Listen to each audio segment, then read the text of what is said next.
All right, hey, I'll get started since 45 minutes is not a lot of time for the stuff I want to try and kind of talk through. But I appreciate all of you being here tonight, and I'm just grateful for Mike and PJ for the invitation to come out. Because I like to say, as a professional counselor here in town, I look to wake up every day and try and help people feel better. But it's also one of the goals to do these seminars so people don't end up in my counseling office. And so today is like proactive help, so that it's just as easier, lives are better, and it's a little bit smoother. So I just really commend you all for being here. And I think one of the reasons I accepted the invitation is because of working a lot with men in my office, whether they're in their 20s, 30s, or 40s. A majority of things we talk about starts now. A majority of stuff that we might be dealing with started to develop when they were in middle school and high school. And so an opportunity to come and share with you guys now to help you figure out this idea of manhood and what to do and what not to do was just a great opportunity. I didn't want to miss it. So this is kind of my version of what I've observed, of what I've been able to read and gather in Scripture, what I've just kind of learned from the other men that I've been a part of what it takes to be a real man. So as we go through it, two things that kind of also flavored this idea of manhood is in Galatians 5, 22 and 23. This is kind of the anchor of what I'm talking about tonight. The fruits of the Spirit: love, joy, peace, patience, kindness, goodness, faithfulness, and what? Remember the last one? Self-control. So I kept thinking, why is self-control the last one? Right? Because it's usually like, let me tell you all this stuff, but I'll tell you the most important thing at the end. And so I think self-control is really a core measurement of what it takes to be a man. And so thinking of what are the 5 areas that I want every guy to be controlled about, to get right so it's not out of control and then their life is harder than it has to be. Because certainly that's another message I want you guys to take, is that life is going to be hard. But it doesn't mean it's not fun, it doesn't mean it can't be fulfilling. Usually most guys want to meet a challenge and accept it and feel good about it, right? We want achievement, we want success, we want to be able to meet things well. But when we fall short, it's quite impactful. And so tonight, when we measure it, this measure of a man idea, I want you all to measure up. But I was trying to think of another example in Scripture that came to mind, and you all have heard of Nebuchadnezzar, right? And the king who had everything, king of Babylon had everything, stood on his, the balcony of his castle and lost his perspective for a while, didn't he? Said, look what I have done. What did God do? Sends him out to the wilderness for 7 years. Guy's living like a beast, an animal, probably insane for 7 years, until he reaches a point where he recognizes really what he has to acknowledge, and that's who God is, right? So here's a father who has a son. His son becomes king. And what we usually want to see is that fathers are teaching their sons the lessons of life. And every father wants to see their son make good choices and learn from their lessons. But reading through the story in Daniel 5, we read about Belshazzar, Nebuchadnezzar's son.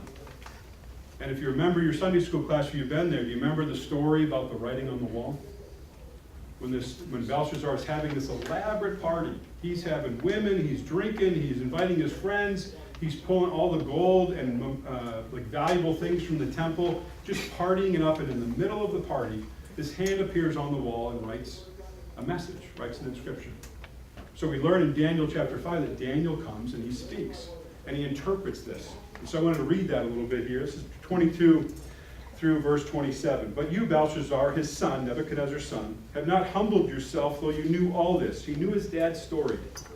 Instead, you've set yourself up against the Lord of heaven. You've had goblets from his temple brought to you, and you and your nobles, your wives, your concubines, drank from them. You praised the gods of silver and gold, of bronze, iron, wood, and stone, which cannot see or hear or understand, but you did not honor the God who holds in his hand your life and all your ways.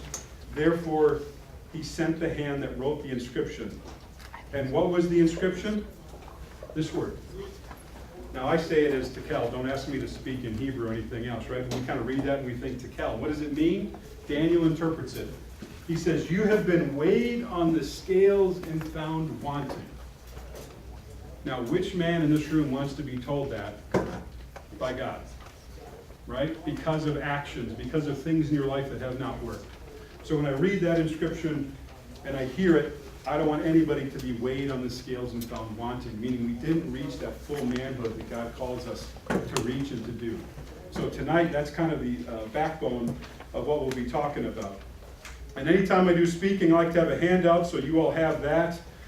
First page, just some simple symbols to memorize these 5 areas we're going to talk about tonight.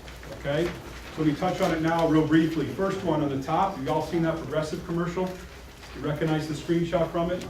The boy walks in with his VR goggles and his remote control drone, trying to get himself breakfast in the morning. Like technology has taken him over, right? The dad's like, who is that? I don't even recognize that.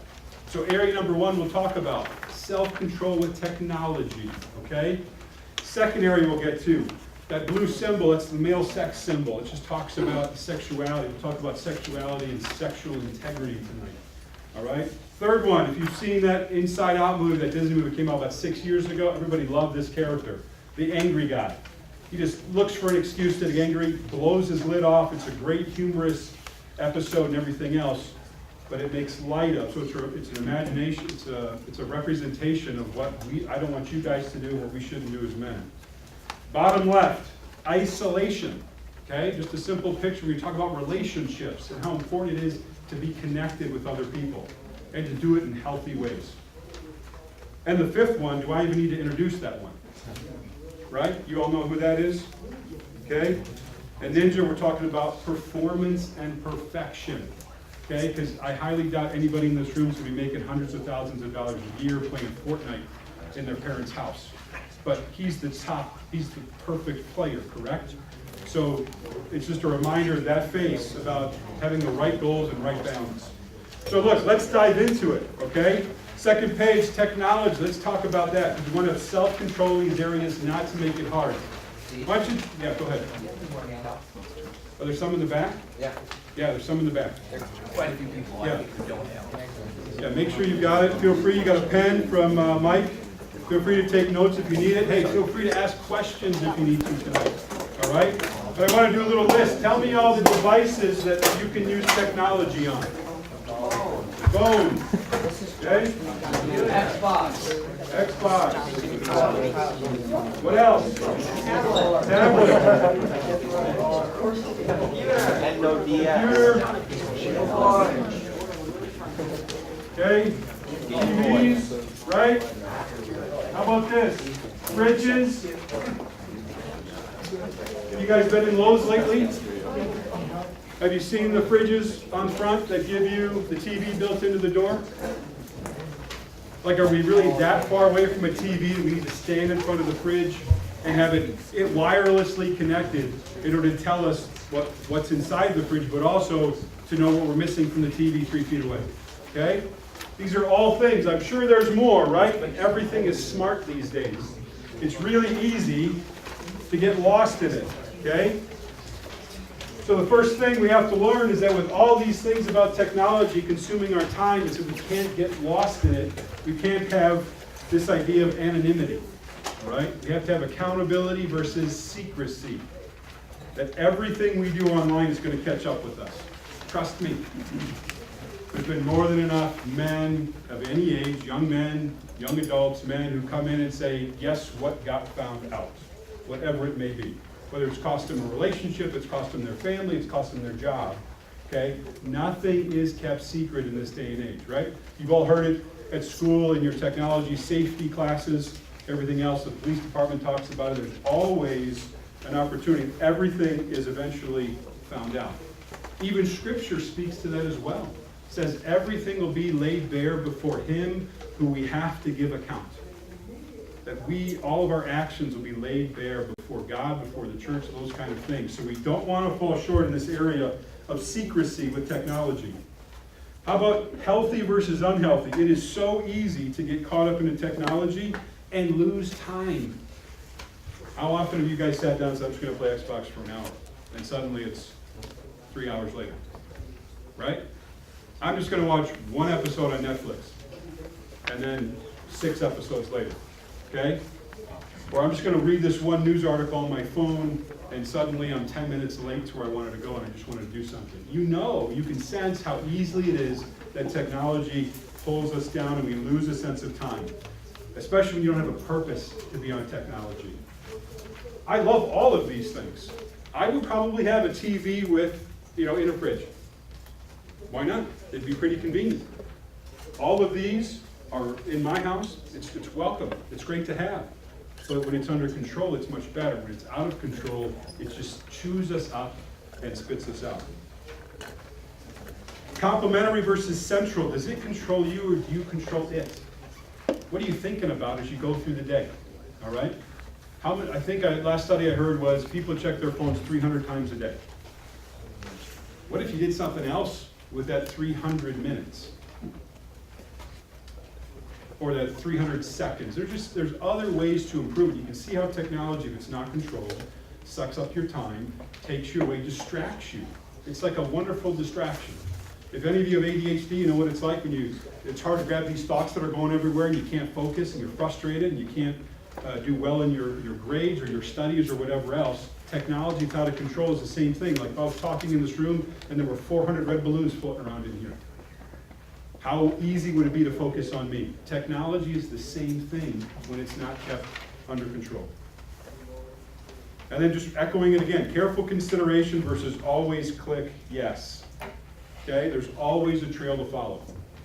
Whether you clear your history, whether you do dark surfing and kind of do the incognito surfing, okay, there's always a server, there's always a record, there's always everything that goes on. So don't fool yourself and think, I am under control with technology. This will be okay. Do you know how many clicks it takes to access a porn website? When you put that always click yes? About 3. In 3 or 4 clicks, we can end up in material that we don't want to be in. So it's just, again, purposeful, paying attention to what you're doing. The ads that show up, right? You can't control that all the time. Whatever analytics are happening in the backdrop of your Google search, of whatever else, always shows up. They have an algorithm that starts throwing other stuff in. This is how easy it is to get lost. If you don't control technology, it's going to control you. Now, I finished that one with technology intentionally about how easy it is to access pornography, because that's the biggest threat, that's the biggest cancer. I would not be a good speaker tonight if I didn't touch on that topic, given its prevalence, okay, given the severity of it, all right? But besides that one, tell me all the ways that you guys have heard about how someone's sexuality can be affected, right? Like kind of like the do's and the don'ts. Don't do this with your sexuality, okay? Don't do that, that's wrong. What else have you heard, right? Besides, don't look at porn. What else have you heard, right? Right? Premarital sex. Don't do that, okay? What about that one?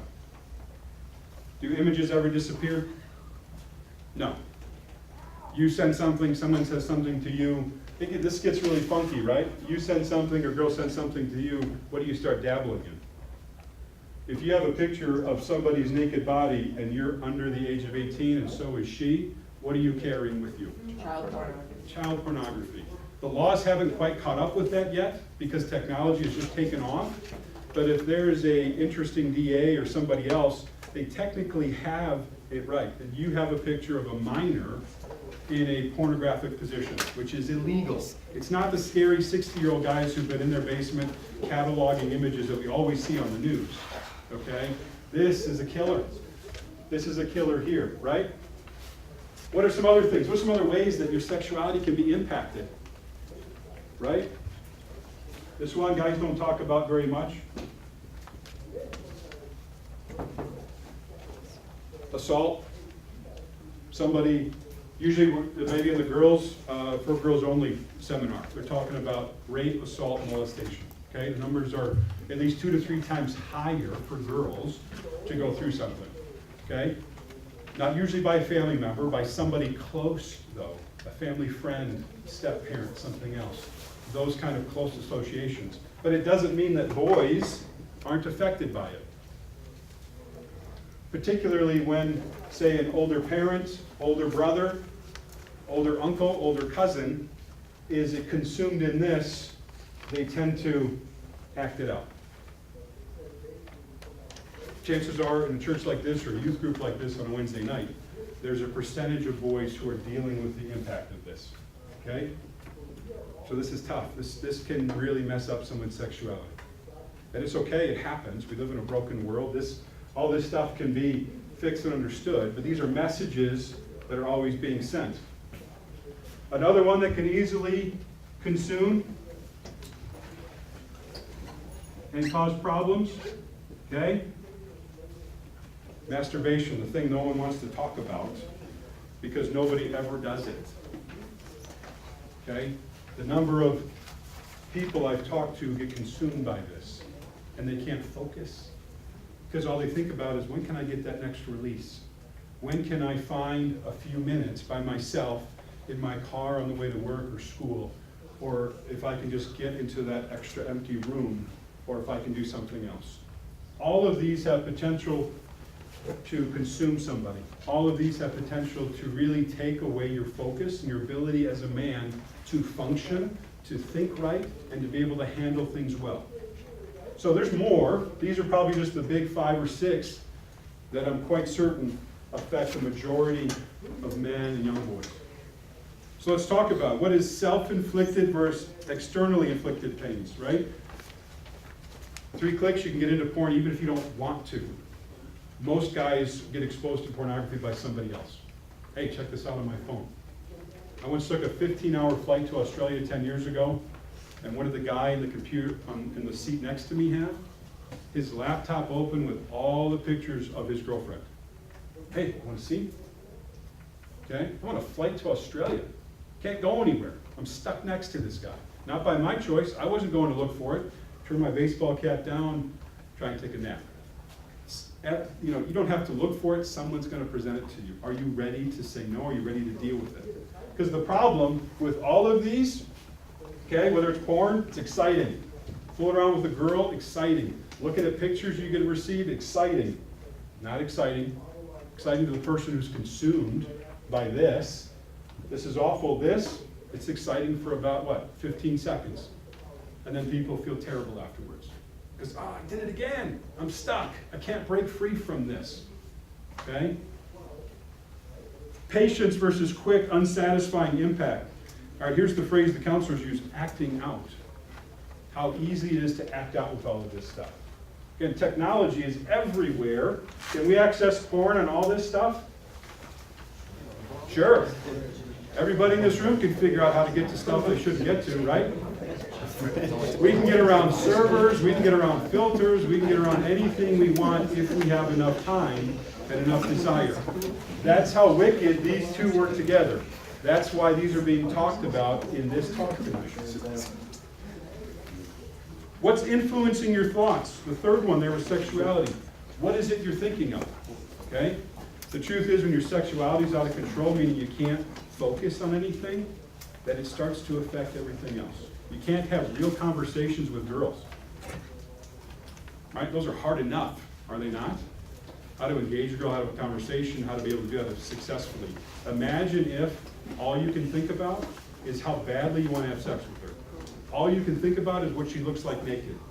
All you can think about is putting all those images in your head so when you want to masturbate later, you can pull them right back up and you've got something new to pull on because the old stuff isn't working anymore. Again, addiction, tolerance, you heard that word tolerance? More of something to achieve the same result.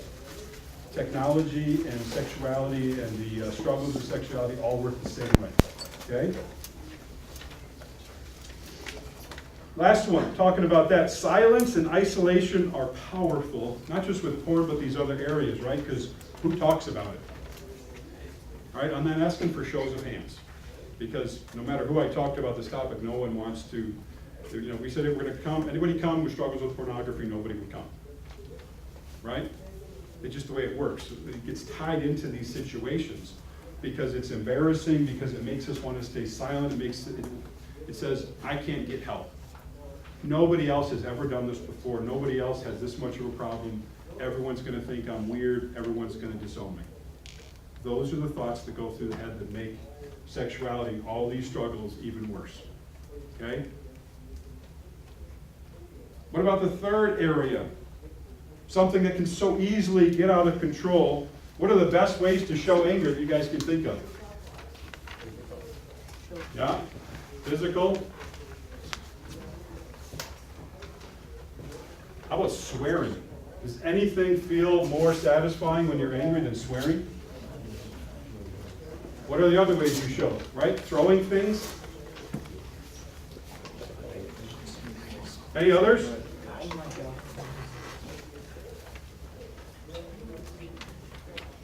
How about this one? Don't forget about that one. Silence. Look, I like to reference, I'm 6'7", 280 pounds. Do you think if I wanted to get something, if I was in a ticked off mood, I could get it? Right? I can be pretty loud. I could intimidate somebody if I wanted to. Does that make it right? No. Right? But how often does mood tell guys that it's okay to get loud? It's okay to be threatening. I didn't hit her, right?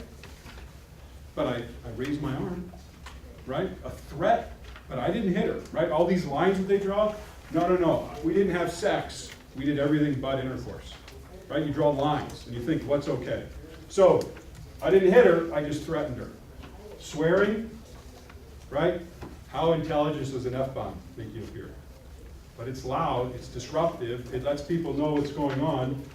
Throwing things, of course, okay? So anger is something we have to be able to control if we're going to measure up as men.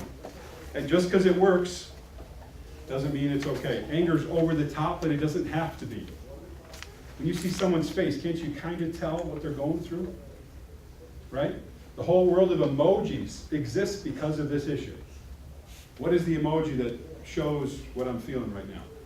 Is it a squiggly line? Is it two arrows coming down on my eyebrows, that kind of stuff? Those are things to pay attention to. Look, power and control can be forcibly taken, but they are fleeting and create fear. So I can get people to do what I want, but they don't respect me for it. They start to look for ways around it. They start to become irritated with me. And then I have to do what? I have to be even louder. I have to be more intense. I have to be more cruel, perhaps, in order to get what I want, because it doesn't last. For those of you who are athletes, what are the favorite coaches you like to listen to? The one when you make a simple mistake. Look, I played basketball, so I had coaches that were really loud, and they could give a sailor a run for his money, so to speak, and I had others that were very encouraging. Which coach do you want to have? The one that praises you and you do a good job? Or the one when you make the smallest mistakes, lets the whole world know how you're the worst player at your sport ever? Okay? Is that okay? Is that the kind of anger and the intensity and the threats that guys should have? I suggest it is not. That is not a good measure of a man. I talked about the size and strength. But it's also this thought that comes up, and people are like, well, I'm not as bad as that guy, right? He hits them. I never hit him. Okay? I've never hit my girlfriend. So I'm not as bad as Steve because he beats him. Is that a good comparison? Right? I run a mile, I'm not last place, so at least I'm better than that guy. That's not how manhood works. We look at the bottom and we compare ourselves to that. We usually want to look at the top and compare ourselves that way, but look out for this justification that you start to think, hey, I'll rationalize it. At least I don't do that. But I'll control through my mood, through my brooding, through my silence, whatever it is I want to do, and I'll control that way. Okay? Relationships. All right? Look, relationships is not about, I'm talking about friends with a bunch of guys you like to hang out with, but also in this are girlfriends, okay? In terms of what you spend time doing. Are you knowledgeable or are you active? Relationships are hard. Trust me, I'm a counselor. I deal with relationships all the time. Nothing is automatic. Even in the church, when you think people should all get along and Jesus tells us to love each other, it doesn't work very well. So conflicts come. It's really easy to get in conflict with a bunch of people around us and do what? Forget about them. Move away from them. Not forgive them. Become isolated and become problematic. Multiple relationships keep us stable. The more friendships you have, the more people you're connected with, the better it goes. Specifically on the third one there, versus two people become isolated and less willing to engage and defensive. Think about that if you do have a girlfriend and all you want to do is spend time with her. Where are your other guy friends at that point? Too busy. Ignore their texts. I'm too busy, I can't come over. I'm spending 2 hours a night over at her house or she's over at mine. she becomes kind of the center of the bullseye. What I'm saying tonight is that's not healthy. Whether it's just I hang out with one guy only, or I hang out with a girlfriend and that's the only person I ever see and talk with. Those two people will become a little bit of a drift, and they'll become defensive and protective, and suddenly they are not handling life very well. So you have to be connected in order to be a healthy guy. I touched on this one earlier about making the good choices not easy.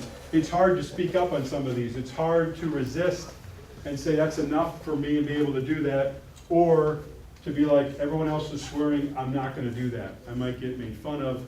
I might, if I tell them, hey, just calm down, my brother and sister are here, I don't want you talking like that, okay? Hard to be bold sometimes and ask people to be healthy around you.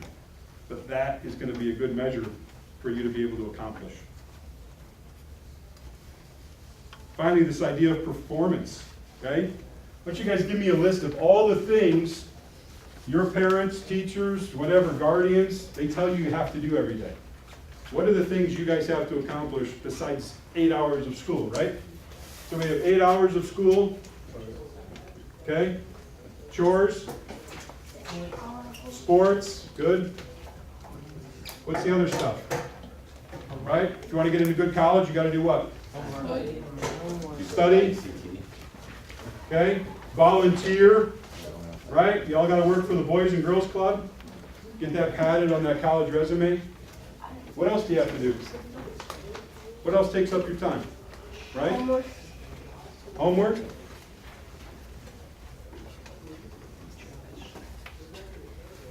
Okay? Right? So having fun, relaxing, you all should do that. But tell me, if we're only awake 16 hours a day, on average, how do we get all this stuff in? I mean, that's just really challenging to do. But what's the pressure? What's the message that comes from adults sometimes, right? Do it better. Do it more. Do it, you have to volunteer a few more hours. You have a big test coming because it's midterms or it's finals. Sports season, practices run until 9 o'clock at night, right? But you got to get up at 5:45 or 6 to catch the bus in the morning.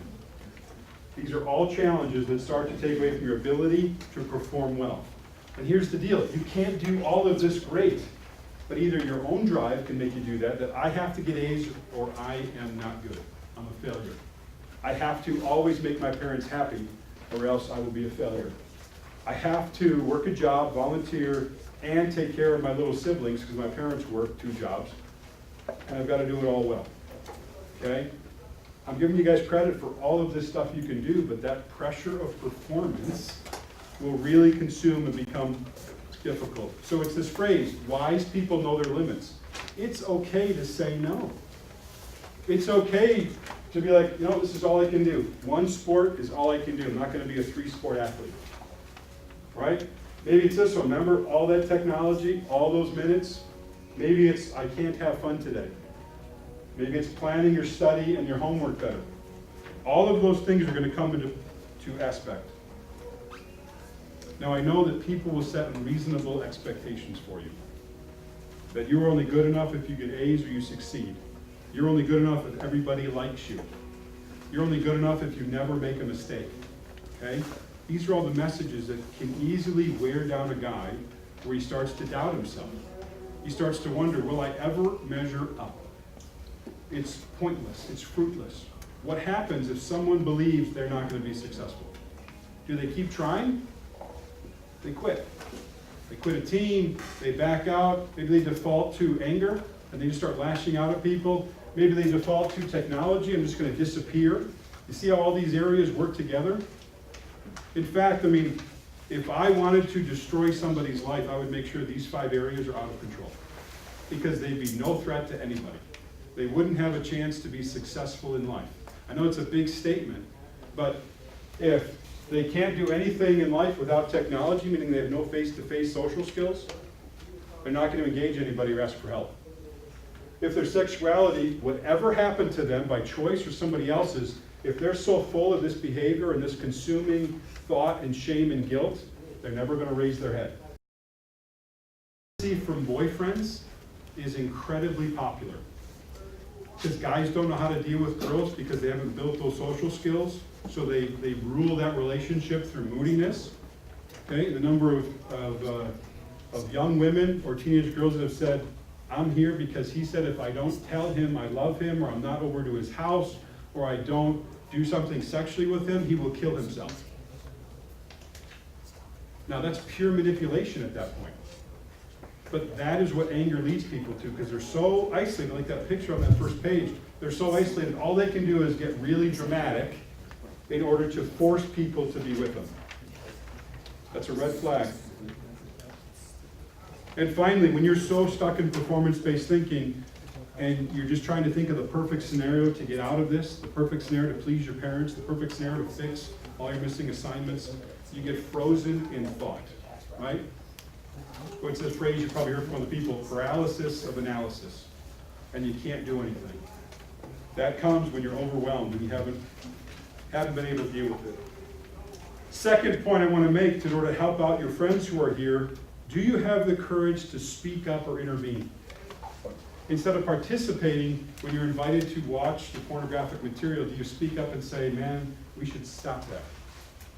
Okay? Or, why are you yelling at me? Okay?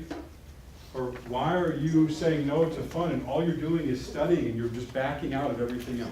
Do you have the courage to reach out to your friends, kind of grab them by the arm and pull them back from the things that are consuming them? Third one, you have to read about who you want to be. It takes effort. When you guys think about trying to be good at your sports, your extracurricular activities, everything else, what do you have to do? You have to read. You have to study. People watch YouTube videos all the time for what reason? Entertainment, but also to learn something. Nobody becomes a man automatically. Nobody becomes good at what they want to do just by winging it. So hear me tonight when it's being here is a good start, but you have to be able to do more.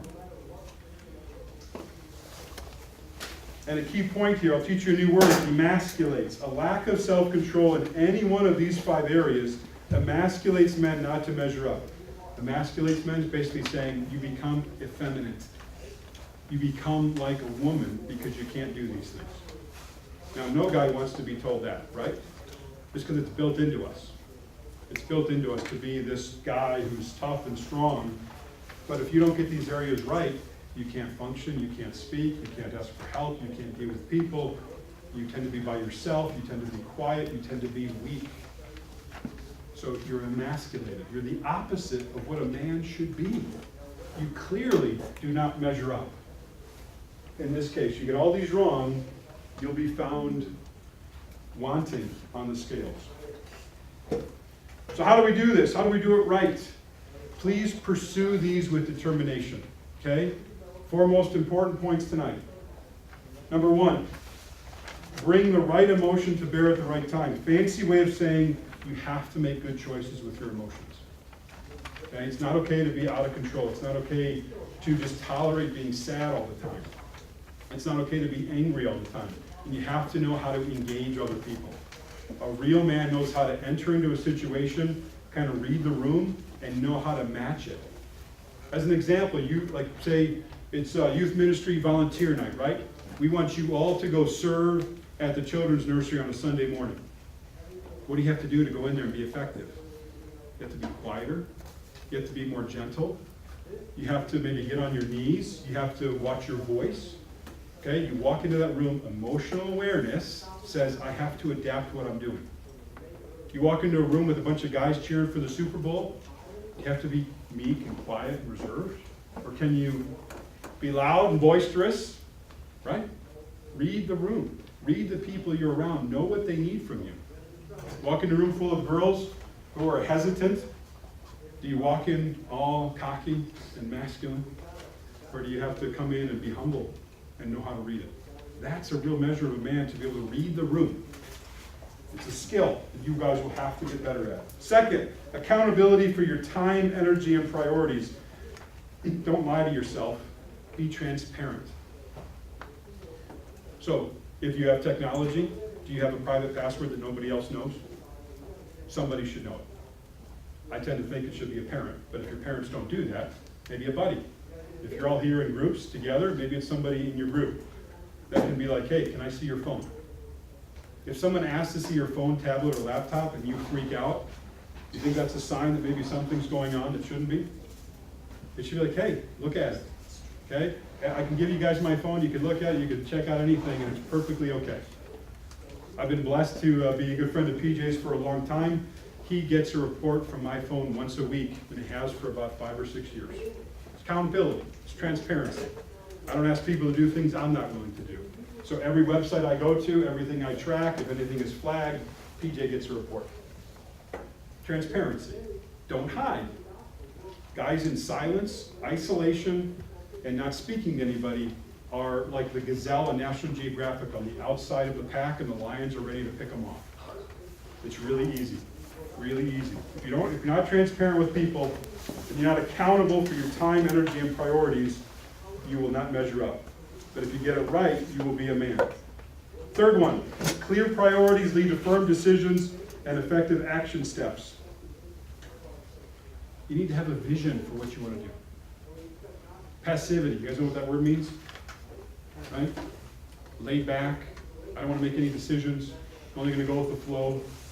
I'm going to avoid all responsibility. I'm going to blame somebody else for what I'm doing. Does that sound like a real leader? Does that sound like a man? Somebody who's ready to take action and do something? Don't be passive in life. Look, go for the best examples you can, achieve all that you can, but also take the failures with it and stand in there and accept it. Don't be passive. Fourth one, control what you think, where you put your energy, and who you invest in. So it's this idea of connections. Life is hard. It's easier when you have people to share it with.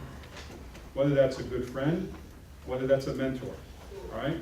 In youth group, you got all these guys that you're hanging out with, and you've got an adult leader. That's a great example to follow every other decade of your life. That you get to college, find a group of guys, find somebody else that's 10 or 15 years older than you, and continue to meet with them. Because you don't know what's coming in life, but somebody who's 10 years ahead of you can help you figure that out.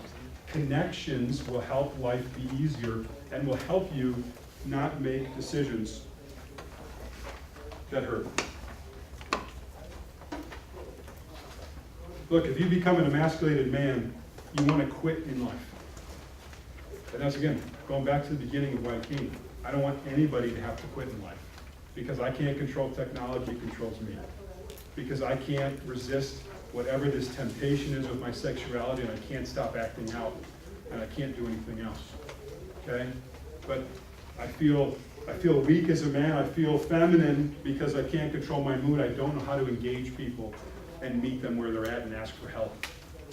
And remember, with performance, if I'm not connected with people who are speaking truth into my life, if they're telling me I'm okay just for being who I am, if they're encouraging me to be involved in positive things, then I'm going to be lost.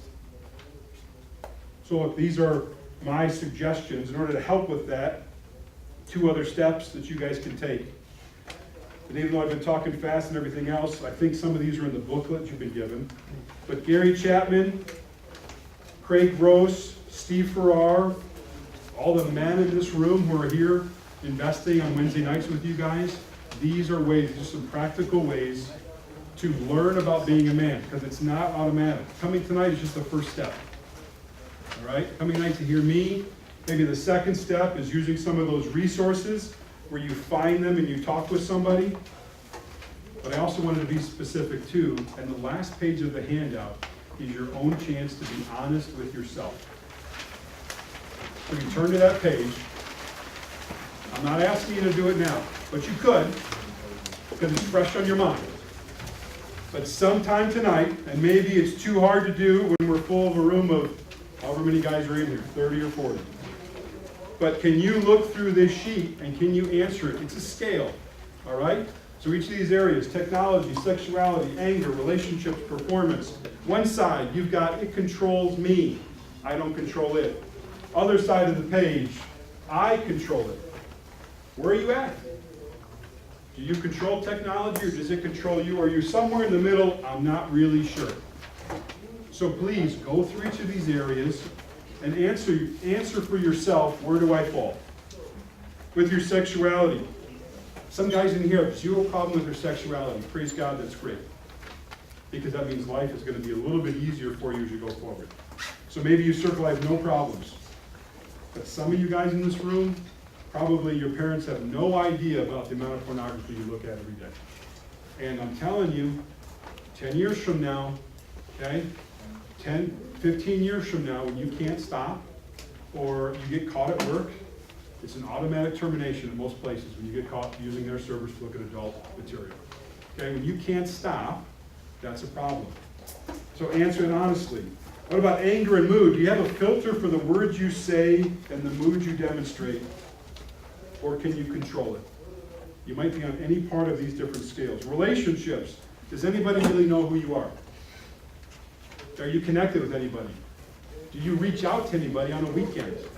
It's not about number of text messages you get, all the fake friends on Facebook that you have, or the hundreds of people and messages you get through Snapchat. It's about who knows who you are. Can you be honest with somebody about all of your time? Remember, accountability and transparency. And then finally, performance. Can you say, I'm okay with myself right now with the way I am? Or do you feel such pressure to perform, and you feel so stuck that you cannot please anybody? All of these are a scale just to judge yourself, judge for yourself, how are you doing? Then at the bottom of that page, all my contact information. Phone number to call, ask for help. Email to send me, ask for help. Hey Steve, I was at your thing on Wednesday night. I have a question. Could you recommend something? Could you help? Could you see me? All of those things. Because every guy in this room would be happy to meet with in my office. Those are all things that I want you to be able to do at some point tonight. I respect you all for coming. Come to a guys only thing, you have to know what's going to be talked about. And I'm flying over this stuff so far. I could do a week, I could do a seminar, an hour on each one of these sections. But trying to cover so much so you guys have some type of plan to follow. Look, the example is just like Nebuchadnezzar is an imperfect father. He had great successes. He had an awful failure. So bad that God sent him to the wilderness for 7 years. But at least he got some things right, and his son could have learned from him. There's no perfect father. Myself included. I'm a father. I'm not perfect. You maybe have a father, you have a stepdad, you have an uncle, somebody's in that role. Maybe you don't have a father. It's not an excuse. Don't let yourself settle and just say, that's good enough. Because no guy comes in and says, I'm okay. I'm an okay guy. I'm okay with my manhood. Most guys want to be the best. They want to be fully measured, fully successful. So that's my pitch to you guys tonight. Can you be accountable? Can you be transparent? Can you be emotionally aware? Can you be connected with others? If those things come in, these 5 areas will be much easier to control, and you will have a higher trajectory in life, and you will be a better man, hopefully fully achieve manhood, than if this stuff is not important to you. So I appreciate you being here. It's about 7:30, but if you have any questions, I'm happy to answer anything. If you have the courage to ask a question, if you have one, I'm happy to do so. Otherwise, I know you have a half an hour break now. Any thoughts or questions? Fair enough? I'll be around all night, half an hour break. I'll stick around afterwards if you have anything you want to grab me. But thanks for being here. I appreciate you guys all coming in. Have a good night.